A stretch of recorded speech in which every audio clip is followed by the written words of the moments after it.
À 23 minutes entre le ciel et le jugement, la révélation qui a changé mon éternité. Je m'appelle Khaled Mansour et je suis depuis près de 40 ans le chef spirituel de l'une des plus grandes communautés islamiques de Marseille, en France. Ma vie a été construite autour de la prière, de la discipline et de la défense fervente de la foi héritée de ma naissance. Je pensais connaître la vérité. Il prêchait avec conviction. Je croyais que mon destin était déjà scellé par la gloire. Mais ce que j'ai vécu lors de mes derniers instants sur cette terre a détruit toutes les certitudes qui m'avaient soutenu pendant des décennies. Ce que je m'apprête à partager n'est pas facile. Cela va à l'encontre de tout ce que j'ai enseigné. Je sais que beaucoup s'en moqueront, d'autres m'accuseront de blasphème. Mais après 23 minutes hors de mon corps, je n'ai pas d'autre choix que de le dire. Parce que ce que j'ai vu changera à jamais votre façon de voir l'éternité. Une fois qui était roc, je suis né en 1959, dans la banlieue de Bassora, dans le sud de l'Irak, dans une famille profondément dévouée à l'islam.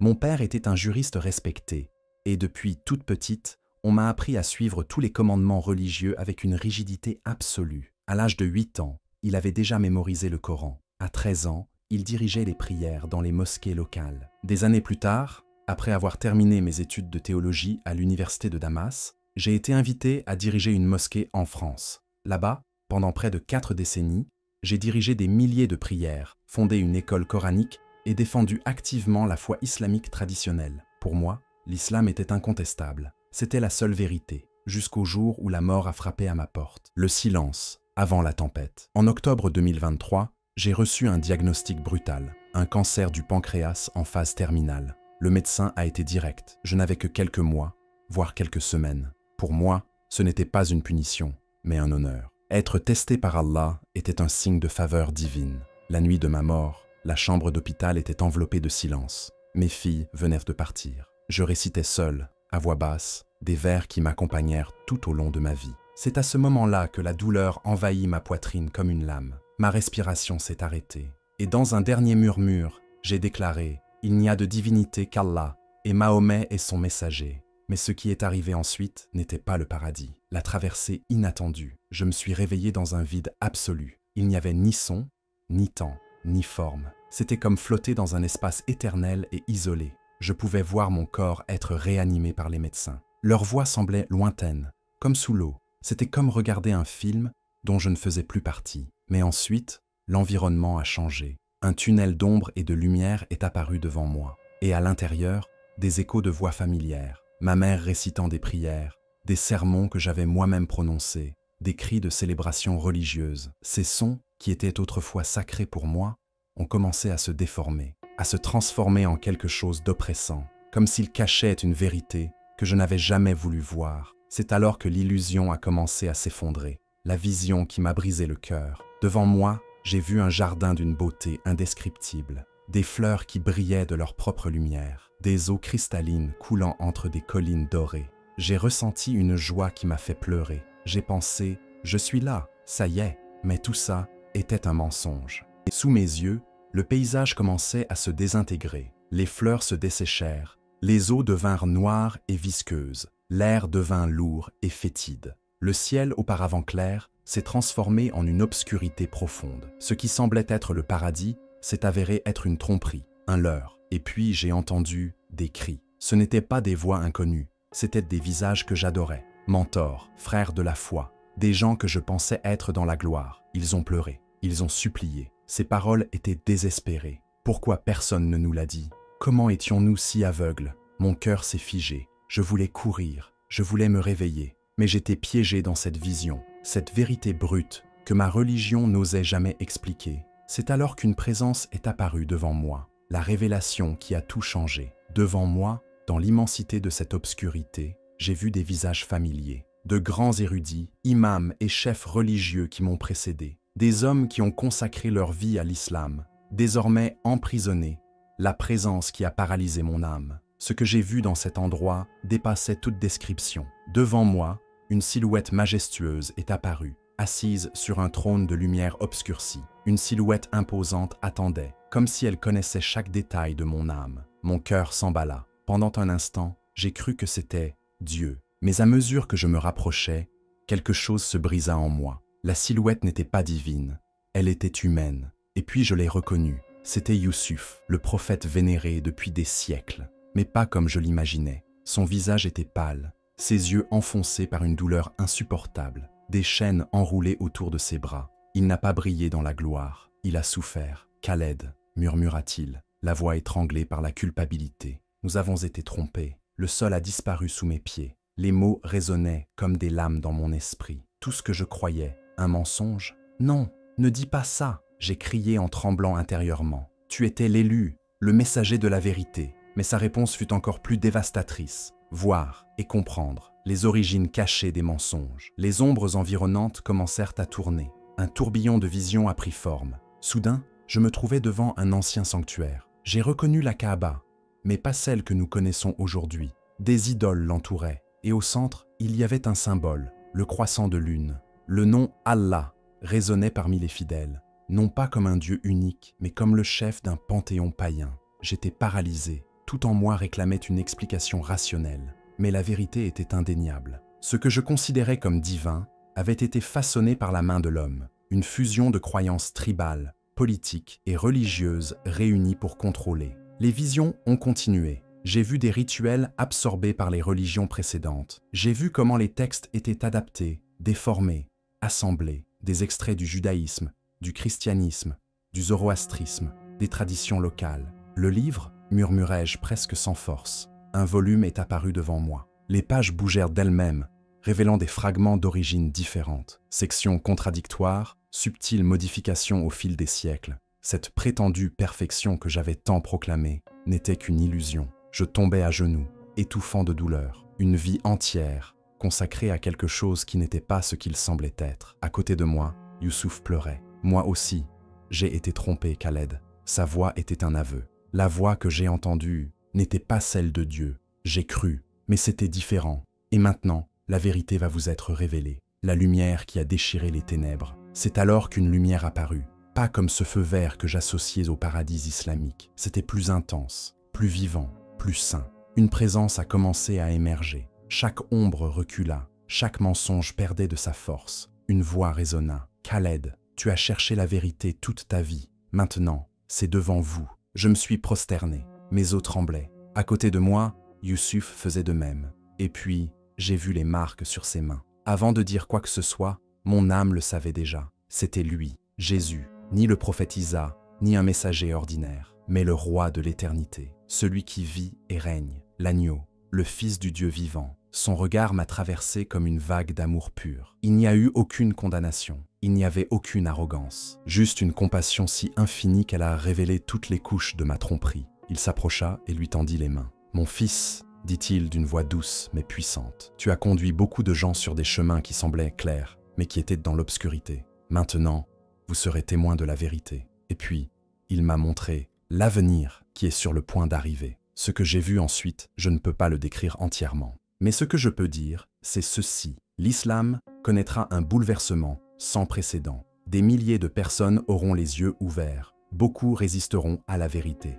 D'autres sombreront dans le désespoir. Mais une multitude sera atteinte par la grâce. Jésus vient non pas comme prophète, mais comme juge, rédempteur et roi. Et tout ce qui est faux sera révélé. Tout ce qui est ombre sera illuminé. Je suis revenu avec cette mission. Et même si je sais que ma vie ne sera plus jamais la même, je ne peux plus garder le silence. Le temps de la révélation est arrivé. La prophétie du feu est le dernier réveil. Avec un regard qui portait le poids de l'éternité, Jésus me regarda profondément et dit « Khaled, ce que vous allez voir maintenant doit être proclamé avant la fin du temps imparti. Ce que je vais vous montrer n'est pas seulement pour vous, c'est pour des millions de personnes qui marchent encore dans l'obscurité sans le savoir. » Et puis, 3 visions se sont ouvertes devant moi, comme des fenêtres éternelles, sur le destin de l'humanité. Première vision, la lumière dans les mosquées. J'ai vu des mosquées partout dans le monde, dans des endroits que je connais, et dans d'autres où je ne suis jamais allé. Mais il y avait quelque chose de différent en eux, comme si une couche invisible d'obscurité avait disparu. L'atmosphère était différente. Pour la première fois à l'intérieur, j'ai vu des cœurs se briser devant une lumière qui ne venait pas de mots, mais d'une présence vivante. J'ai vu jeunes et vieux tomber à genoux, non plus pour réciter, mais pour s'abandonner. D'ici 2025, dit Jésus, un grand bouleversement se produira. Cela commencera en Arabie Saoudite, mais s'étendra à tout le Moyen-Orient. Le terrain où est né l'islam sera ébranlé par des révélations que personne ne pourra faire taire. Mon cœur a compris. Quelque chose était sur le point d'exploser. Et ce n'était ni politique, ni militaire. C'était spirituel. Un tremblement de terre de vérité était sur le point d'émerger. Deuxième vision, les secrets du sable. J'ai vu des hommes creuser près de la Mecque. Ces mains sablonneuses extrayaient des pierres et des parchemins qui semblaient dormir depuis des siècles. Documents, inscriptions, reliques, tout indiquait une origine qui contredisait les piliers de la foi islamique. J'ai vu l'ancienne Kaaba, entourée de dieux de pierre. Au sommet, l'image d'une lune,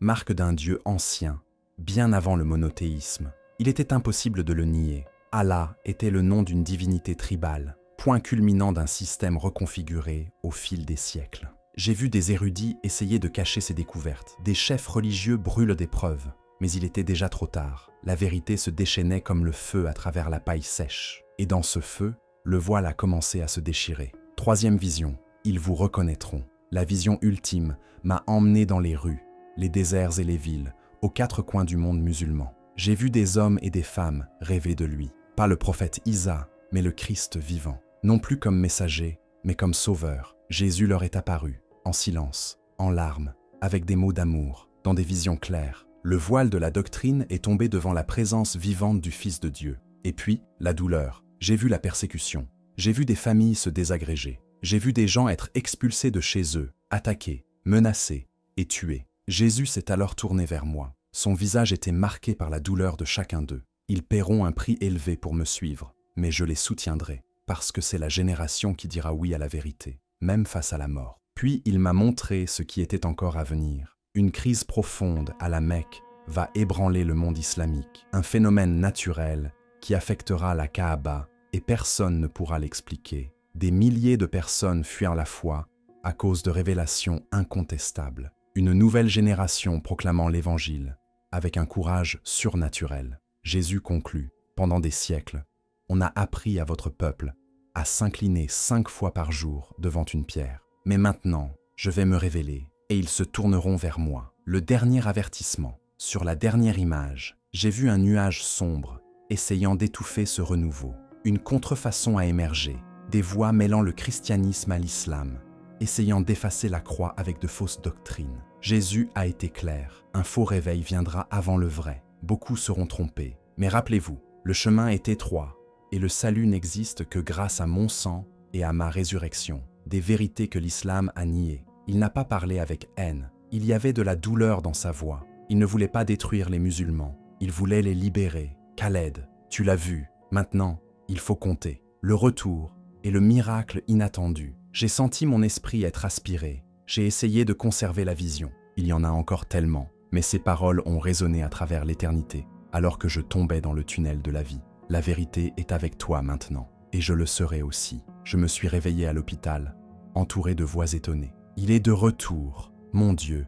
Il était mort depuis plus de 20 minutes. Plus tard, vint l'examen final. Le cancer avait disparu, pleinement. Aucune explication médicale. Ce que j'ai reçu n'était pas seulement une seconde chance, c'était un cachet. Le jour où j'ai affronté le monde. Ce dimanche-là, je suis entré pour la dernière fois dans la mosquée que j'avais contribué à fonder. J'ai regardé ces visages qui m'ont fait confiance pendant tant d'années. Ma voix tremblait. Mes frères, je vous ai conduit sur un chemin qui ne mène pas à la vie. Mais aujourd'hui, je dois vous conduire à la vérité. Des cris, chocs, colère. Mon fils m'a traité de traître. Ma femme est partie en silence, les larmes coulant sans se retourner. Les menaces ont commencé le même jour. J'ai été rejeté, humilié, mais je n'étais pas seul, parce que maintenant je savais qui marchait réellement avec moi. Un appel au cœur de l'auditeur, à toi, mon frère ou ma sœur, qui a grandi en récitant des paroles que tu n'as jamais osé remettre en question.